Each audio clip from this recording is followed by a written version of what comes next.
Buenas, buenas, me dice transmitiendo, no estoy segura, espero que alguien me confirme, no sé si se escucha. Hola André, ¿me confirmás si se escucha, si se ve?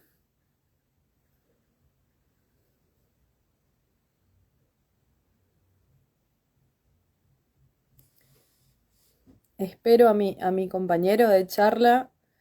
Hoy voy a charlar con Helio, el profe Helio, desde Mendoza, desde la cuenta Filosofía Profana. Hola Flor, ¿se escucha Flor? Buenísimo, buenísimo, hoy no estoy con auriculares. Ahí está Helio. Dale, gracias Mauri.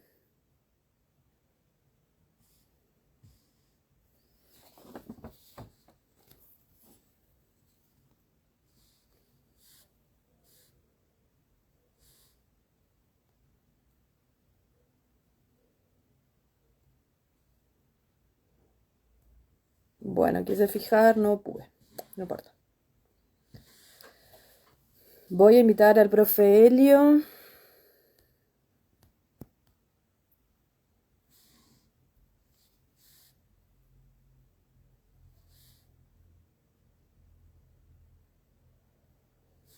Ahí te mandé.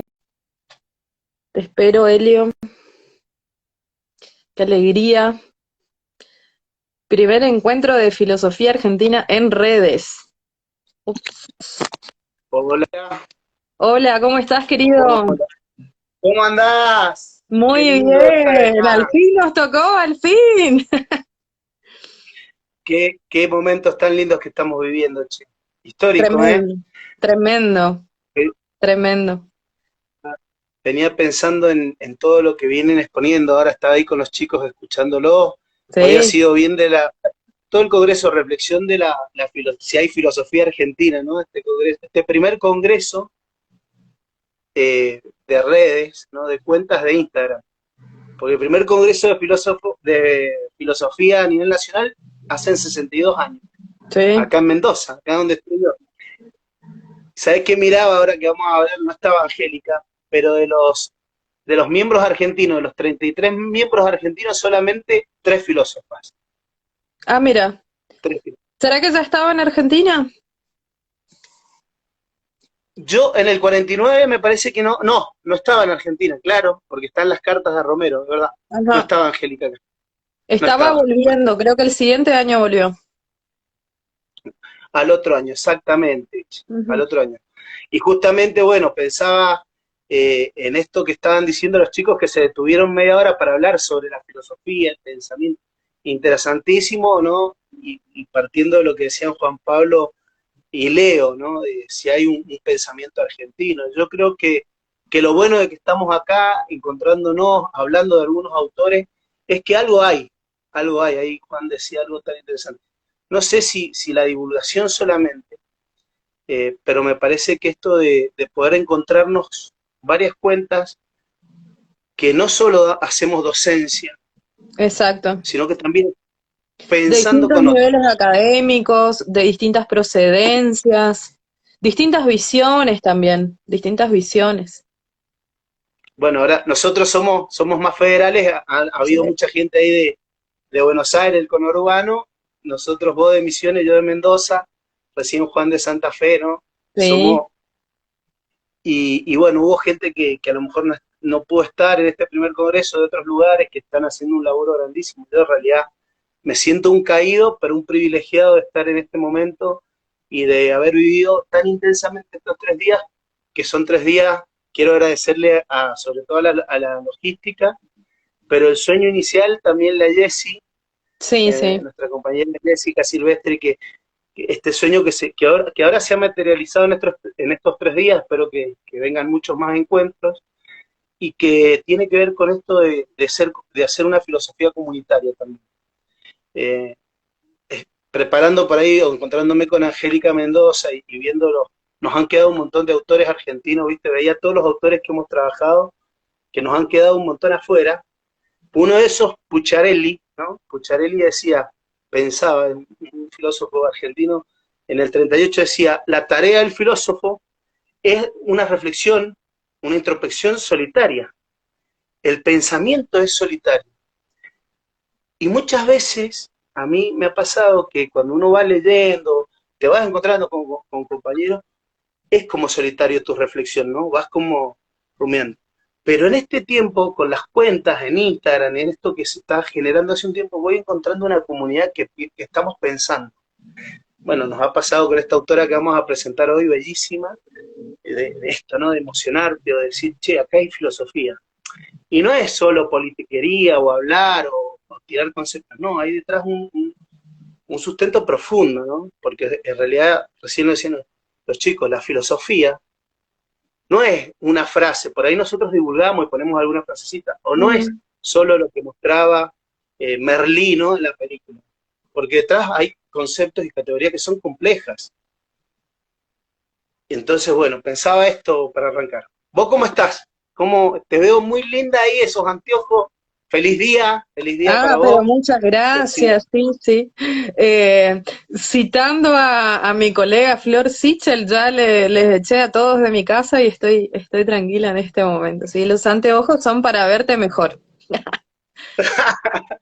buenísimo. Mira, una alegría inmensa también reconocer esto, ¿no? El trabajo de nuestros colegas, así brevemente, que la que empezó con la movida fue Jessie, ¿no? De hacer un grupo de WhatsApp y demás, y bueno, unirnos en esa red nos llevó también a tener este proyecto, y bueno, agradecer a Leo y a Juan que se hicieron cargo en esta ocasión de la logística y bueno, seguramente a alguien le va a reemplazar, después vamos a dejarle que descansen para el próximo o no, está por verse.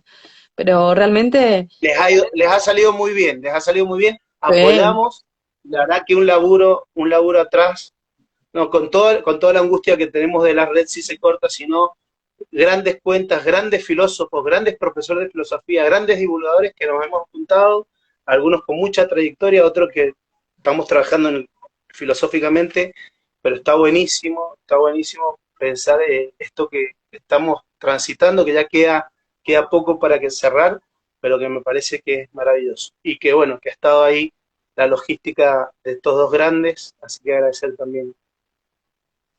Bueno, recordando que este encuentro que tenemos con mi amigo Helio es en el marco del primer Congreso Argentino de Filosofía en Redes. Así que nos aúna el deseo de compartir acerca del pensamiento, pensadoras y pensadores argentinos. Así que cada uno eligió lo que quiso, lo que se sentía cómodo, lo que, bueno, quiso donar, porque esto es una donación de nuestro tiempo, es una donación de nuestras voluntades, ¿sí? No cobramos nada, por ahora no cobramos nada, así que remarcar también eso, que está bueno, ¿no? No está mal cobrar, pero en esta ocasión es una democratización por ahí, ¿no? Como decían los colegas que nos antecedían. Bueno, y nosotros vamos a hablarles de Angélica Mendoza. Creo que es muy desafiante porque incluso dentro de nuestro grupo de colegas se sabe de poco para abajo, ¿no? Poco y nada de la doctora Angélica Cecilia Mendoza. Y bueno, a mí llega esta autora, ¿no? Me llega a través de Helio. Yo tampoco conocía, nunca escuché hablar a nadie jamás en la vida.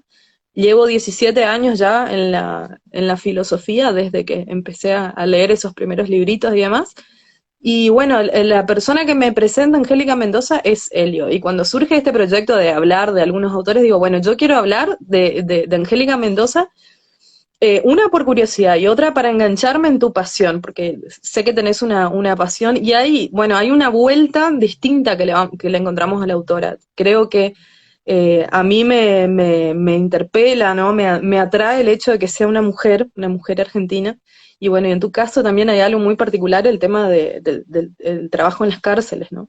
Así que creo que Claro. desde distintos lugares nos convoca, ¿no? La misma autora.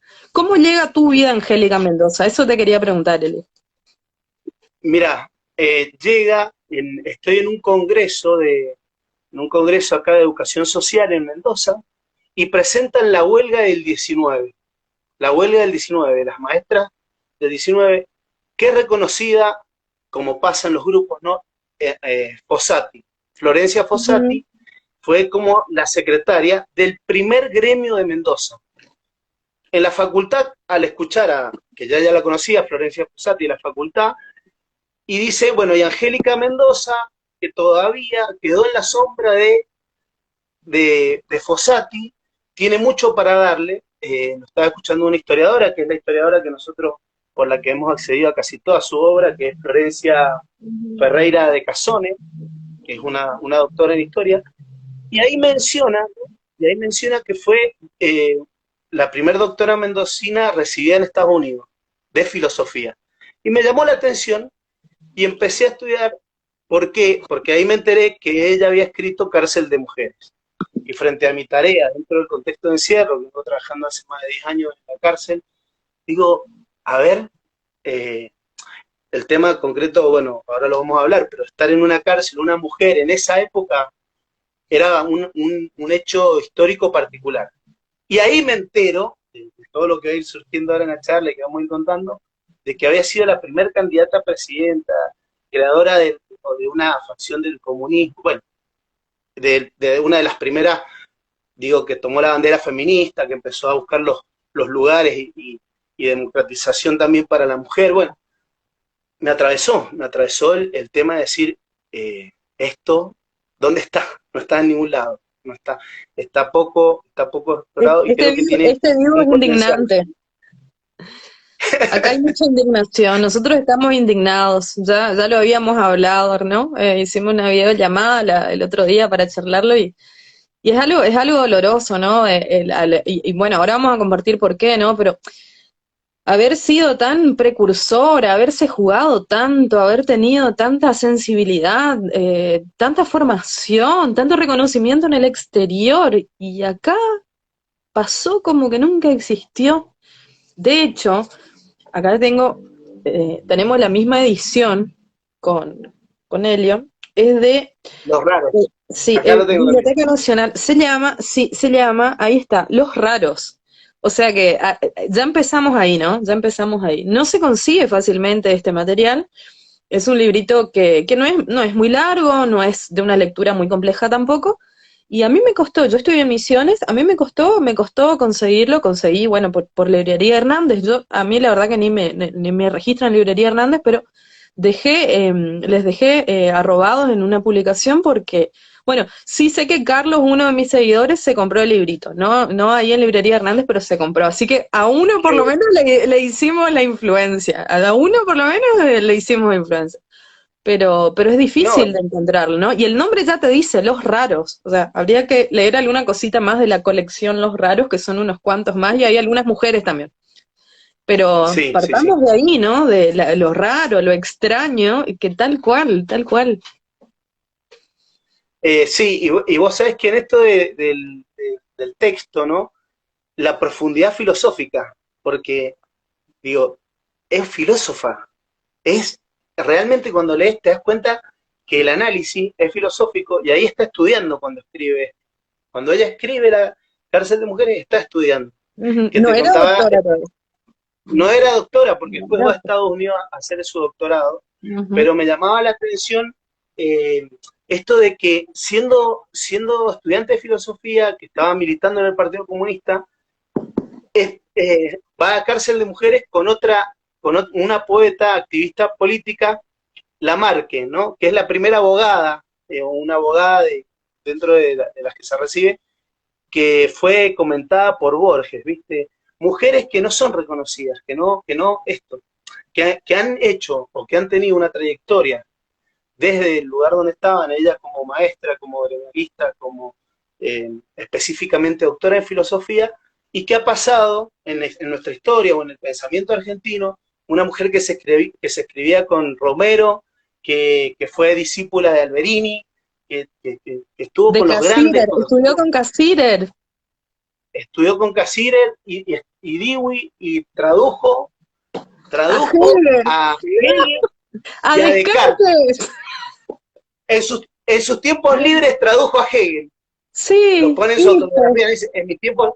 Entonces, Me bueno, pinto la esto me uña parece. y la señora, no, ahí me traduzco algo, en francés, en inglés, en alemán, tráeme.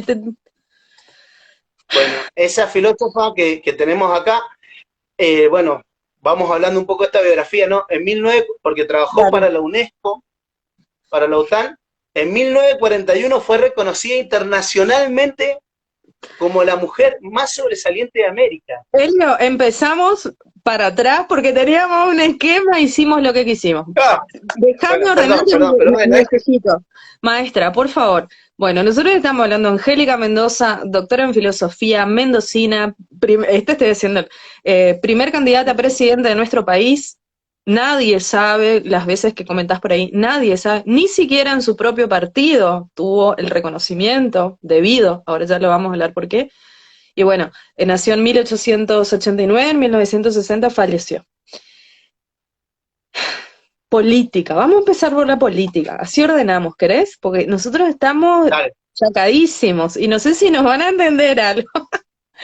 Vamos a empezar por No, la y te digo, política. está buena la política porque el pensamiento, digo, Da pie a la filosófico y el fiesta. pensamiento argentino está muy ahí, muy en el Sí, derecho, y por exacto. eso también cuando uno se pone a pensar en el pensar y en el ser argentino, en la argentinidad, y que nos decía hoy Karen, con Gustavo, ¿no? Y que vamos desentrañando, hay mucho con los políticos, hay muchísimo, entonces es importante esto, que creo, yo tengo una teoría después, que la vamos a ir desentrañando, pero creo que como hipótesis tal vez decir que la política permite después pensar cuestiones más profundas que tienen que ver con lo filosófico.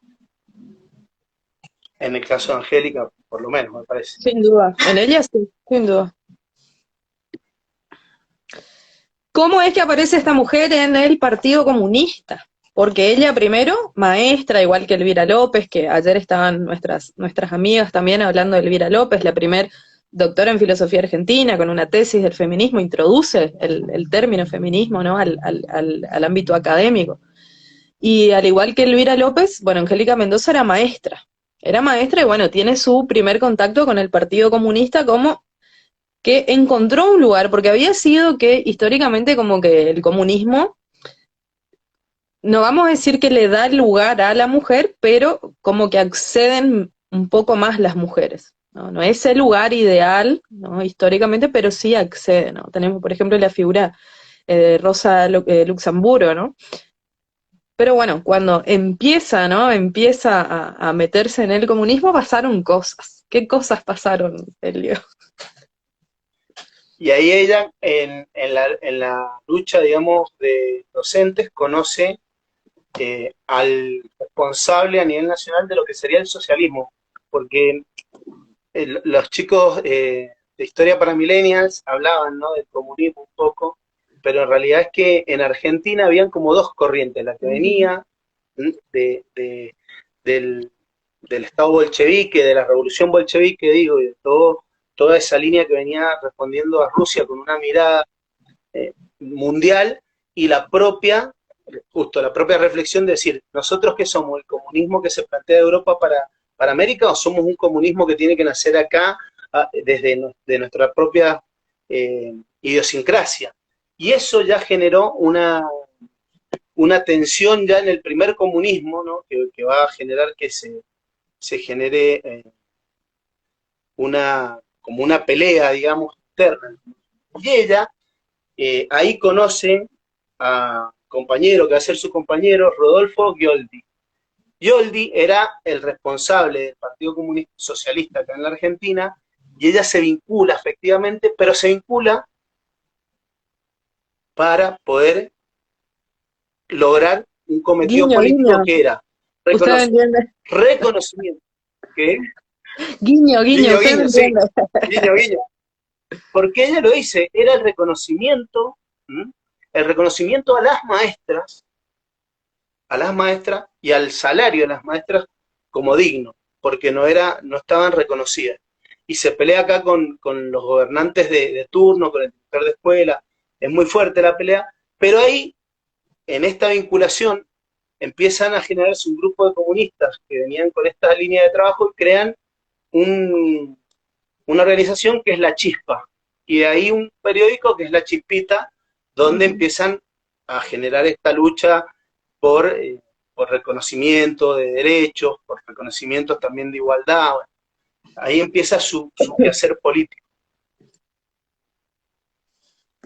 Ahora, digo, ¿no? Como la cuestión de la maestra, ¿no? Como ella ya advierte, va denunciando que se ve como una prolongación de la vocación maternal de la madre. Por eso esa desprofesionalización ¿no? de esta tarea, como que, ¿para qué pagar? ¿Para qué pagar bien? ¿Para qué dar tantos derechos si es como por naturaleza lo que ustedes deberían hacer por el hecho de ser mujeres, ¿no? Entonces, qué loco que después ella cuando se presenta, ¿no? Llega a la cárcel y se presenta, dice, yo soy maestra comunista. Era como, ¿no? ¿Cómo es posible? O sea, sos maestra, sos señora, sos una mujer de bien, o sos una loca comunista. ¿Qué sos entonces, no? Entonces como que esa presentación dice tanto de ella, ¿no? Dice tanto de ella como alguien no convencional, alguien más allá del estereotipo de maestra y del estereotipo de mujer comunista o combativa o mujer política. Que te hago un paréntesis acá, o te agrego a esto de decir que la miraban a la mujer solo como una compañera de. Y hoy, 17 de octubre, ¿no? Día de la Lealtad Peronista, escuchaba un testimonio de Vita, ¿no?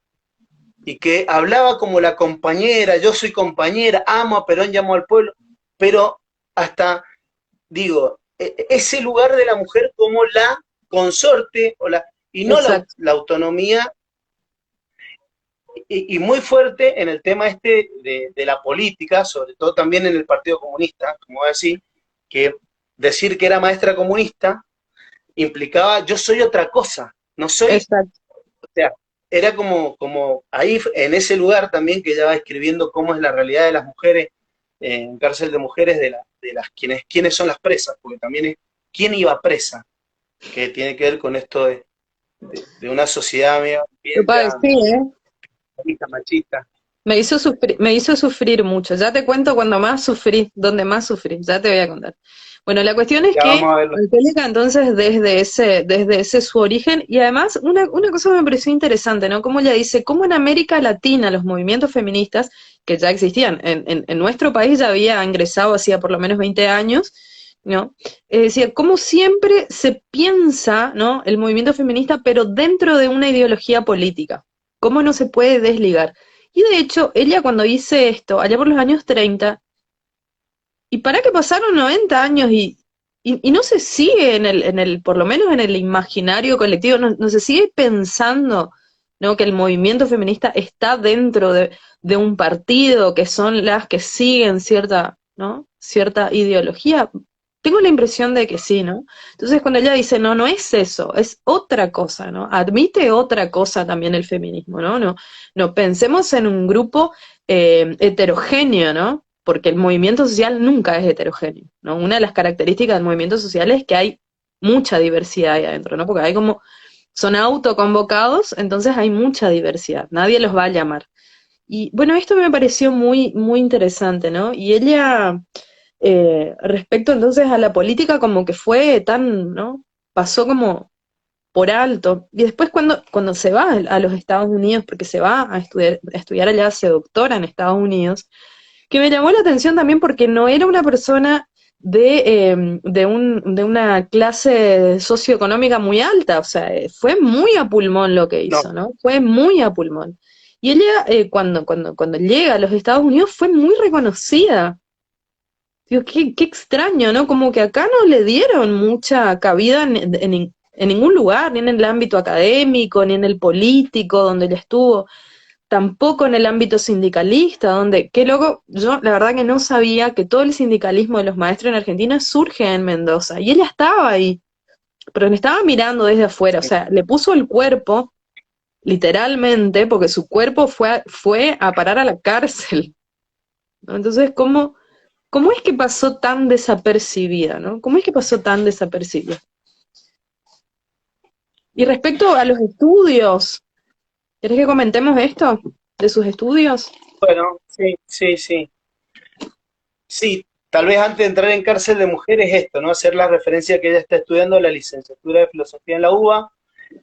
Nota al pie, en Mendoza no las dejaban estudiar a las mujeres. De hecho, en 1916 hay una promulgación de la Facultad de Filosofía y Letras de la Universidad Nacional de Cuyo diciendo que no era conveniente o que si era conveniente dejar entrar a una mujer a ese lugar como sagrado, y de ahí también yo digo, la cuenta filosofía profana significa estar fuera del templo, y recién lo decían los chicos, yo estoy convencido de esto, la filosofía no solo tiene que estar en la universidad, porque tal vez muchos de los filósofos, no sé, no son divulgados o no están como pensamientos, sobre todo para pensarnos a nosotros hoy en nuestra realidad, porque nos fagocitamos ahí en el templo, en la universidad. Si bien es necesario, como es necesario filosofía griega o conocer los griegos por lo menos, no tiene que quedar solo ahí.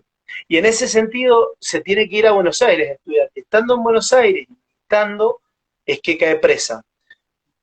Cuando sale de la cárcel, que ahí yo creo que hay una epifanía o algo que me parece que todos los que pensamos el desvelo filosófico, que todos los que somos profes por lo menos o queremos pensar filosóficamente, en algún momento nos agarra y que más allá de que puede ser solo tiene que ser para con otros, que ella me parece que en un momento lo expresa muy claro, decide irse a seguir su carrera a Estados Unidos y ahí lo de la tesis, ¿no? La primer tesis, esto también para tomar nota ahí como un detalle más, ¿Cómo es posible? primer tesis aprobada unánimemente escrita en español. Primer tesis que en Estados Unidos Chicos, paren todo. O sea, es se fue a aprobada. Estados Unidos y presentó una tesis en español. La tesis se llamó Fuentes del Pensamiento Norteamericano. Partió de la idea de la crisis de América se debe a que se desestimó lo humano como una categoría máxima. Y no sabemos de ella. ¿Cómo es Bien, ahí posible? pregunta Jessy, ¿por qué va presa? ¿Por qué va presa? Va presa porque justamente hay una charla, hay acá quiero leerlo bien de la cita, había un evento donde tenía que hablar ella con otra mujer sobre el comunismo, sobre Marx, y la policía las lleva y las mete presas justamente por comunistas y para disuadirlas del pensamiento que tenían, de su pensamiento comunista, las meten presas. Como subversivas, ¿tá? El antecedente, 1932. 1932, 31, 32. No está bien clara la fecha, pero Exacto. después de esa presentación que ellas tienen, se las llevan y las dejan presas ahí en el asilo del Buen Pastor, que las monjas eran las que tenían que cuidar. También, y ahí después vamos a entrar en esto, el pensamiento bien patriarcal, podríamos decir, machista, moderno, y sobre todo esto de que esa mujer tiene que ser reformada, porque en la cárcel ella tenía que reformar ese pensamiento, pues estaba mal, y en la cárcel estaban las prostitutas que tenían que ser reformadas, y las que reformaban eran las santas, las monjas, ¿no? Que los lugares de la mujer, madre, monja, prostituta, y como versión ser política, por eso ser comunista era como quedaba en la misma categoría que ser prostituta, con todo lo que ella va relatando, y en esto lean este libro, bueno, no va a dar este tiempo para hablar, para que lo podamos presentar como lo presenta ella, con un análisis sociológico y filosófico sobre la mujer como objeto de mercado, porque podríamos decir así, la burguesía que tilda a la mujer como objeto de mercado. Y que bueno, que es La hipocresía, ¿no? De generar todas las condiciones sociales, económicas, familiares para que las mujeres empobrecidas lleguen a eso y después decir que son unas pecadoras, ¿no? Después buscar otras mujeres para que las corrijan. Es, es muy que son doloroso. las Y justamente el tema, viste, de la legalización, de la prostitución, ¿no? Surgió ahora en los últimos tiempos, ¿no? Y da para pensar mucho y yo creo que desde esta obra se puede iluminar bastante esa cuestión, ¿no? No es contra las prostitutas, no es por ahí, ¿no? Es contra todo ese sistema que ella justamente en Cárcel de Mujeres va a advertir, ¿no? Que la cárcel justamente sirve para eso, ¿no? Para culpabilizar al que no tiene culpa, en este caso particular de las mujeres. A ver, pionera en este... Sí, muy pionera. Bueno, nos metemos en Cárcel de Mujeres, que es lo que queremos hacer, y vamos, después le echamos...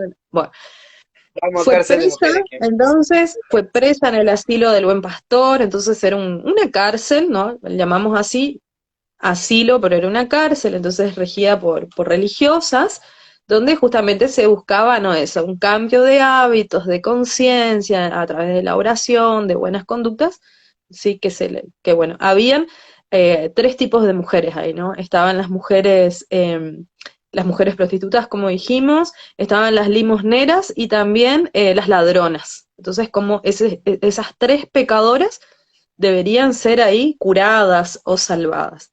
Entonces ella, estando en esa cárcel, en ese asilo, empieza a escribir, pero no solo a modo de testimonio, ¿no? No es que ella cuenta apenas su experiencia, también va a hacer un análisis, ¿no? Y en ese análisis, ay, me destruyó, Elio, te digo que me pareció tan fuerte, tan tremendo, ¿no? Te digo, me hiciste llorar con esta tu sugerencia. Muy, muy doloroso. Sí, 40 años antes de Foucault, tal cual, lo iba a nombrar Emilio, sí.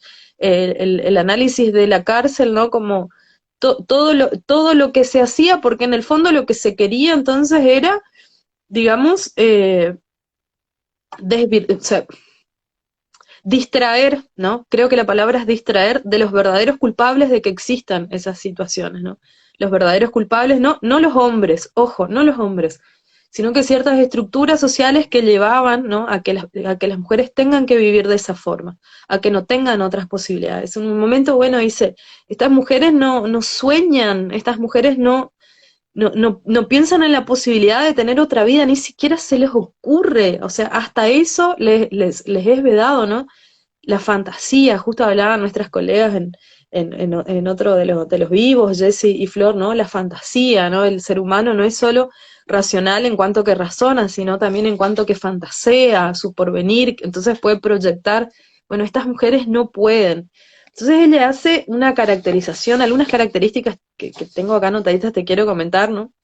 Bueno, que las mujeres, en las mujeres prostitutas, a mí no me gusta decir prostituta, prefiero decir en situación de prostitución, pero es lo que la noción que ella usa. Por eso voy a tratar de mantener, por eso me trabo, cada vez que voy a decir me trabo, porque, bueno, para mí es una circunstancia, no define lo que la persona es, pero es el término que ella usa, así que bueno, me quedo ahí. Bueno, una de las características es que siempre llevan a otras. Y hay una parte, ¿no? En que una chica que yo te comenté que me llamó la atención, que una chica que había salido, que no era prostituta, era una chica que trabajaba en una casa de familia con limpieza, sale muy tarde del trabajo, la encuentran a las 10 de la noche en la calle y se la llevan presa.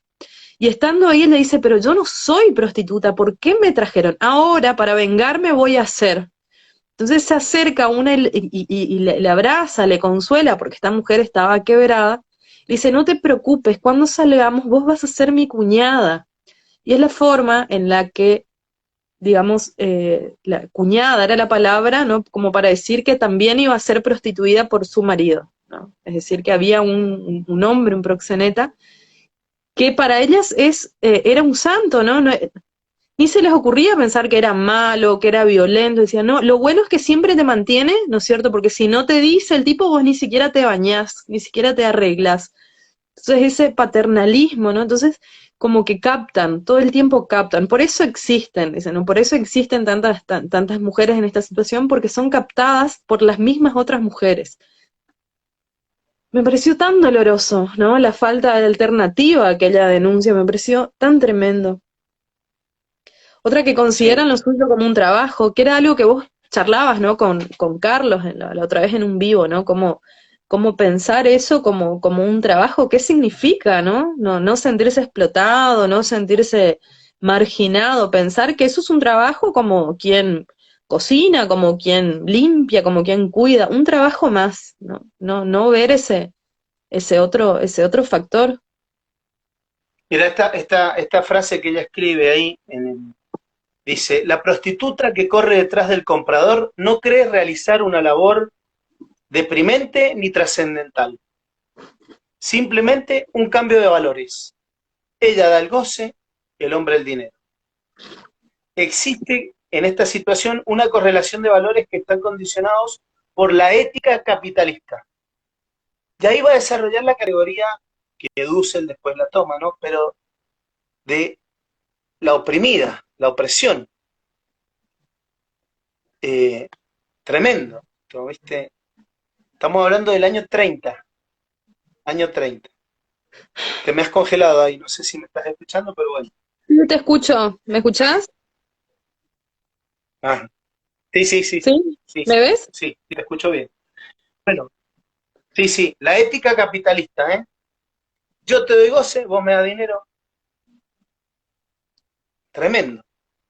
Y la idea de que todo puede ser cuantificable, que todo puede tener un valor económico, por eso digo, ella no se enoja, no ataca siquiera a los clientes, siquiera a ellos, porque dice, al final son pobres tipos que están tan mecanizados, ¿no? O sea, están tan acostumbrados en trabajar en las fábricas de Ford que creen que ellos pueden pagar por algo tan humano cuya gracia, cuyo valor justamente es que es gratis. ¿No? Ver esto, ¿no? La Eso es, sexualidad, el encuentro con el otro como algo que no debiera ser pagado porque justamente la gracia es que se gana de otra forma. Llámalo amor, confianza, qué sé yo, química, como quieras, pero no eso, ¿no? Entonces, pobres tipos vacíos, ella lo dice así, ¿no? Esto me llamó mucho la sí, atención, que no es una bronca contra los hombres tampoco. Entonces creo que eso hay que no, rescatar no, del espíritu feminista. El feminismo no es una bronca con los hombres, sino con ciertos sistemas que generan eso, ¿no? Que las mujeres se queden en situación eterna de desventaja, eterna, ¿no? Estructural.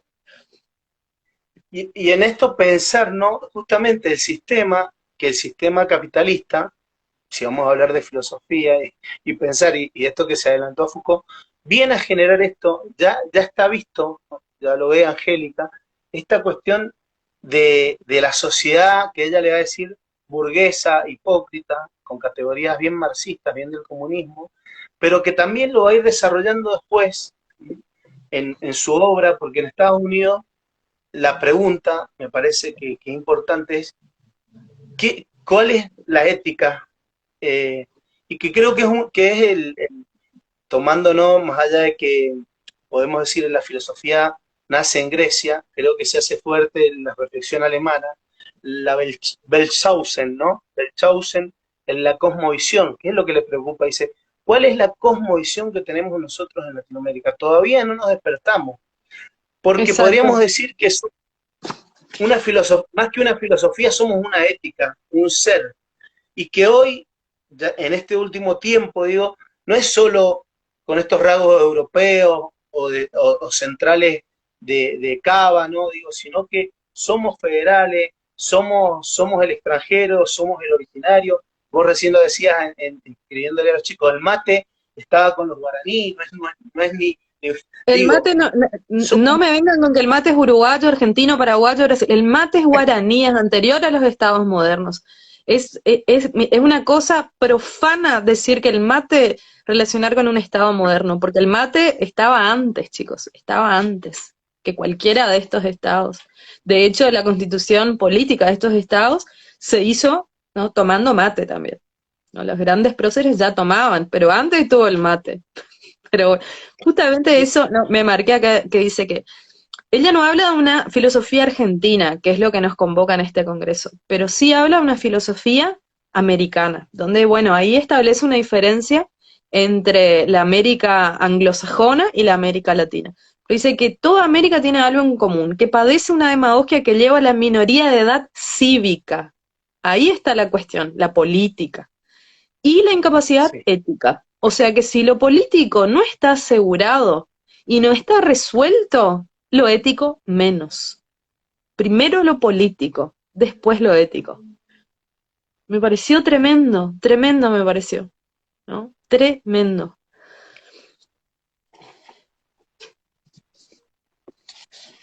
Otra cuestión también, ¿no? El tema de la injusticia, ¿no? Como dice, como históricamente en América no se piensa a la justicia desde la equidad, no se piensa a la justicia desde otros lugares, ¿no? Como un juego de fuerzas, como un juego de poder, pero nunca desde la equidad, ¿no? Siempre es desde otro lugar, es desde, pensemos de la violencia o desde la discusión, pero no desde antes de eso, ¿no? salvar las estructuras. Siempre es sobre lo que ya está dado, nunca es replantearnos para atrás a ver qué pasó. Sí, estaba buscando ahí en ella cuando se va un año, porque trabaja para la UNESCO, y se va un año a vivir en México, porque escribió en México también, editó en México, ¿no? Nuestra Angélica Mendoza escribió en México y editó libros en México, y editó una experiencia en un pueblo ahí, y aborigen, ¿no? Que estaban como aislados. Ella trabajando para la UNESCO va y se inserta ahí un año, trabaja con una metodología de educación para justamente, para esto, para democratizar el ingreso a la salud, a la mejora, para eh, que llegue el agua, que llegue la luz a ese lugar. La Y en equidad. ese lugar está equidad, justamente utiliza el término de justicia social, aparece el término justicia social, que después nosotros Atentos. eh, Ujú. lo entendemos, ¿no? En el 44 con Perón, pero la Sí, justicia sí. social tienen escrito, habla sobre la justicia social en América Latina, y ahí plantea esto que estás diciendo vos, que me parece claro, cuando dice, echa la ley, echa la trampa. Apuntar a una existencia social basada en la injusticia y la práctica del mal. A ver, y lo llevo a nuestra realidad actual, ¿no? Dice, pero a la vez descubre un escepticismo y una falta de sentido ético entre las masas. 400 años de cohecho y disimulo entre las majestuosas sentencias de las leyes de India y su magra y desvinculada aplicación, que han sido contemplados y ahogados en un siglo y medio de constituciones abstractas. Ella dice, atento acá, las leyes que se hacen 400 años, siguen reproduciendo la explotación, ¿no? Entre los burgueses y el oprimido. Y el oprimido sigue en esa, como preso de ese lugar. Exacto. Y, y me parece que ahí, digo, hay una mirada como filósofa de la búsqueda de la libertad, de liberar. ¿Mm? Y digo, si hay una tarea que tenemos los filósofos, perdón, sin arrogarme el término filósofo, sino como un simple docente y profe de filosofía, que se preocupa por el alumno, por el preso que le toca todos los días con el que convivo, es la libertad.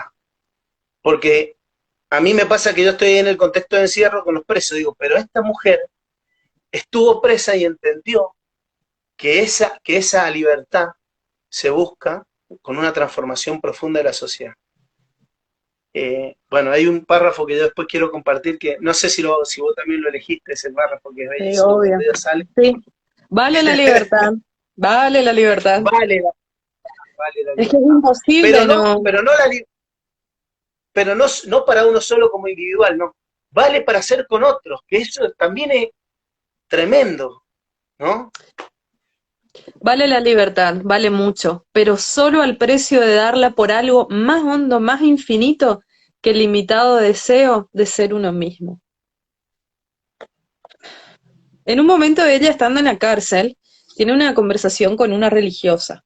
Entonces, en ese intercambio, algo que a mí me atropelló, esa escena, digamos, como uno se va imaginando, ¿no? Me atropelló. Mira, Elio, me dejó tirada, así te digo. Porque estaba leyendo sentada al borde de la cama y cuando leí eso, solté y me acosté y me quedé destrozada. Y porque ella se confronta a esta religiosa, ¿sí? Y le pregunta cuál es su misión. Entonces la religiosa le dice que su misión es salvar a esas mujeres que están ahí, salvar su alma para Dios. Entonces ella le dice, bueno, a mí también me preocupa, ¿no? Y yo como comunista también me preocupo por estas mujeres. Entonces la religiosa le dice, ustedes se parecen a nosotras en la fe. Entonces ella le responde, y me pareció tan doloroso, dice, nosotras, en cambio, confiamos en la obra de todos los hombres, de todos los seres que sufren en la injusticia y que luchan por hacer su propio destino. Entonces eso es textual, ¿no? Como ella se enfrenta diciendo, está bien, ustedes piensan en una vida en el más allá, bueno, típica comunista, ¿no? Piensan salvarle para el más allá. ¿Y el más acá qué? O sea, espera, o sea, mirale a esta mujer, están destrozadas, son mujeres que en muchos casos son mujeres que vienen a trabajar de otra cosa, de domésticas, y terminan entrando en la prostitución no porque les encante, sino porque no les queda otra, todo le empuja a eso. Y en un momento, bueno, nombra algunas provincias y nombra Misiones y me dolió tanto porque son tantas las mujeres que uno conoce a lo largo de la vida que son mujeres que se van a probar suerte en Buenos Aires y siguen existiendo, ¿no? A trabajar de otras cosas y decir, bueno, quizás habrá sido una pariente mía que estaba allá, ¿por qué no? ¿Viste? Mi abuela, de hecho, se fue a Buenos Aires a trabajar de doméstica, así que no es una cosa, ¿no es cierto?, tan ajena a la historia de uno también. Entonces, cuando le dice, ¿pero salvarles de qué? O sea, ¿de qué alma me hablas? ¿No te das cuenta que son pobres chicas, que ni siquiera sueñan, que ni siquiera pueden amar lo eterno, universal y maravilloso que tiene el amor, pasa desapercibido en sus vidas? Porque está anulado en ellas lo espontáneo, lo propio, lo íntimo. O sea, ni siquiera pueden amar, no pueden soñar, y vos creés que su alma está perdida porque Dios les va a condenar. ¿Condenar a qué? ¿Qué más que esto? ¿Hay más infierno que esto?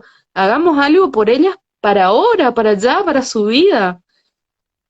Cuando ella le interpela, ¿no?, a la religiosa, bueno, saltan justamente las prostitutas y dicen, no seas mala, no ves que es buena, la madre es buena. Bueno, ella como que Claro. no responde, ¿no? No responde. Porque no era contra No, esa mujer, sino contra lo que esa mujer representaba.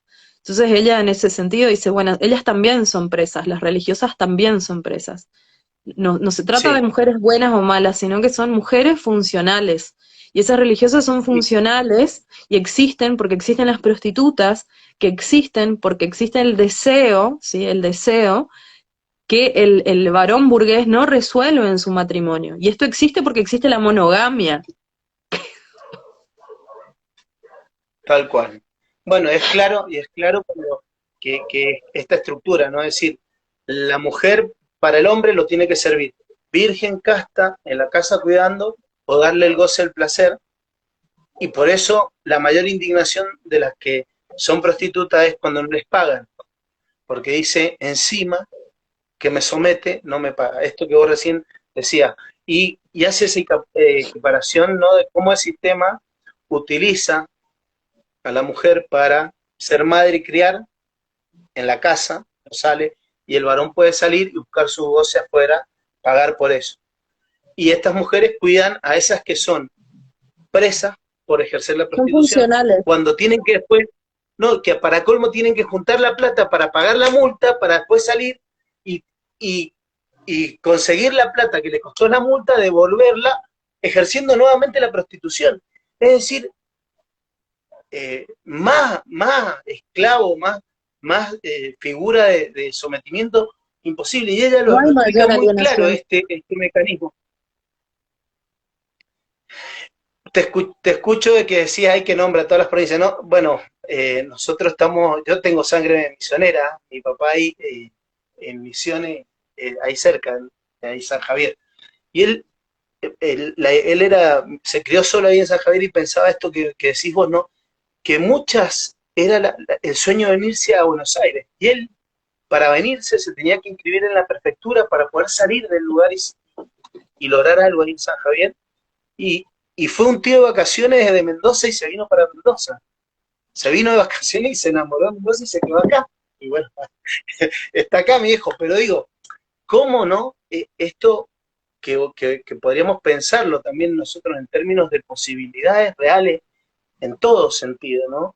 Que tienen que ver con pensar, ¿sí?, con pensar el pensamiento que surge y que ella también manifiesta, ¿no? Las constituciones, en medio de las guerras, bueno, el texto este que también trabajamos donde está toda su obra, Una mujer en medio de la tormenta, ella está saliendo de las dos guerras mundiales, en ese contexto se forma, con todo un comunismo ahí que está surgiendo y que va a generar una reacción mundial, también como un peligro, y en todo ese entramado, pensar en la justicia social es como una clave. Ahí está el pensamiento más filosófico, esto que ella puede entender la burguesía, no como creadora, ¿no? O el machismo, que muchas veces, y esto también tenemos que hablarlo, que el hombre no es por ser varón machista, que hay un sistema, y ella lo manifiesta muy claro ya ahí en el 33 cuando está escribiendo Cárcel de Mujeres, que no es por el hombre, sino que es el sistema que te mete, que justamente al no poder reflexionar, no poder pensarlo, que es lo que ella va a decir, hay que educarlo para poder tener un cambio ético.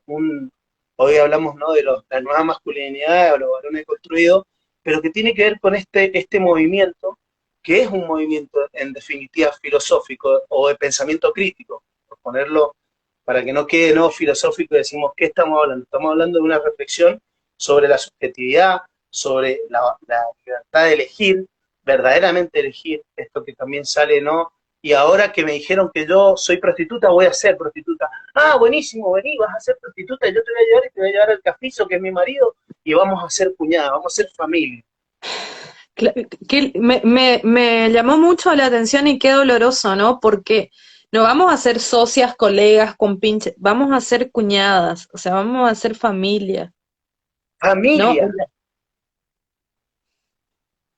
Desde lo emocional. Tremendo. Fíjate cómo decirle a alguien que se va a una provincia lejos de su familia, decirle a alguien que está sola, vamos a ser familia, ¿no? Qué forma de captar, ¿no? Qué forma tan emocional, te diría que es certero, porque alguien que se siente solo y escucha eso, vamos a ser familia, y no, y ella cuando habla de las prostitutas termina diciendo que ellas no van a darse cuenta de nada, porque ellas lo que tienen que hacer es tratar de sobrevivir y que no les peguen y no les maten.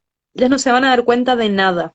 No termina al final del libro que por ahí uno está esperando algo de esperanza y por ese lado no viene. No, Dice, bueno, me marqué una frase que también muy dolorosa me pareció, dice, a veces no nos acordamos que no fuimos lo que somos, ¿no? Como que a partir de ese momento en el que cae, porque eso sí es caer, ¿no? Es un pozo, ¿no? Esa explotación, como que se olvidan de todas otras posibilidades, si vinieron de una familia, si tuvieron afectos, como que se olvidan, se terminó. Entonces nos olvidamos que no siempre fuimos esto, que esto es una circunstancia, no somos prostitutas, estamos siendo prostituidas, ¿no? Qué distinto, cómo las palabras ahí juegan, ¿no?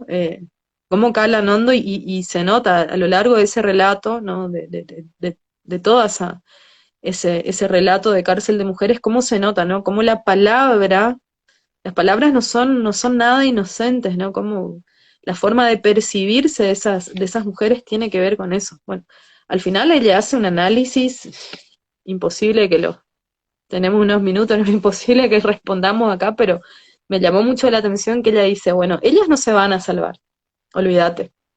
Por eso critica a las religiosas, hagan algo real por ellas. No traten de meterle culpa porque culpables acá no son, son víctimas. Ojo con eso.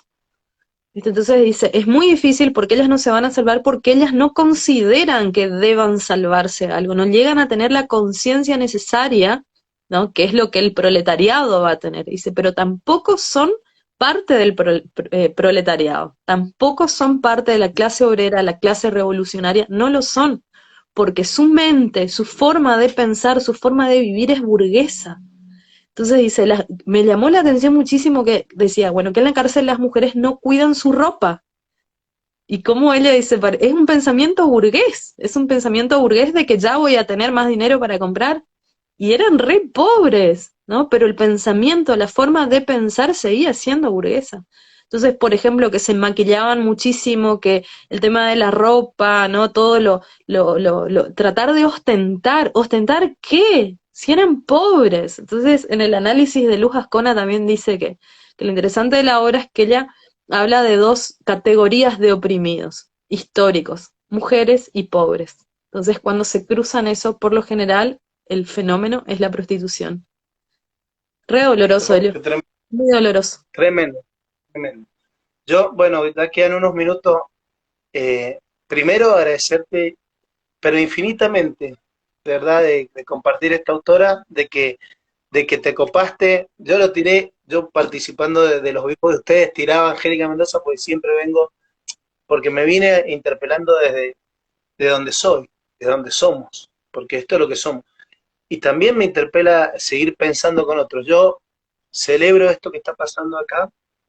Digo, hay un montón de algunos no pudieron estar, ojalá que se sumen, porque solos uno está más libre, va rápido, como yo siempre le digo a los chicos, solo a lo mejor uno va más rápido, más ligero, pero juntos se Pero va más más lejos, lejos. Ujú. juntos vamos Totalmente. más lejos y hay una linda tarea, yo celebro haber encontrado esta comunidad que me salvó a mí en un momento de tremenda tristeza y miedo a muerte, y encontrar esto, ¿no? De que si bien uno viene trabajando hace años en estos espacios y pensando, encontrar otros y que se pueda difundir es un gesto, como vos lo decías, no cobramos por esto. Estos son tiempos, horas, porque nosotros tenemos que laburar y estamos en un Porque no sistema somos capitalista que burgueses, sin no le laburar. ponemos precio a No todo. somos, No somos burgueses. no somos por eso. Y esto está bueno de que se siga difundiendo y ojalá han quedado un montón de autores que podemos seguir pensando, pero podamos seguir pensando como comunidad filosófica, armando el próximo congreso, a lo mejor bimodalidad, no sé, pienso en lo que vendrá, ya terminando, creo que queda el postre, la frutilla, ahora los que vienen, los hermanos ahí, Cristian y Javier, dos capos, entonces también esto, que esta charla que va a quedar grabada y seguramente la van a poder ver. Primero, yo, de mi lado, esto, ¿no? Agradecerte a vos, agradecer a toda la comunidad, sigue en el marco del Congreso, ¿no? Y ojalá que haya servido para que alguno que la escuche o vea diga, che, voy a buscar a Angélica Mendoza, aunque sea un paper que hay Es en re internet. sencilla, es re sencilla. Cárcel de mujeres, chicos, es re sencilla. Incluso nosotros hicimos un círculo de lectura acerca de Virginia Woolf y ahí justamente que mientras Virginia estaba escribiendo en Inglaterra y hoy en día por todos lados,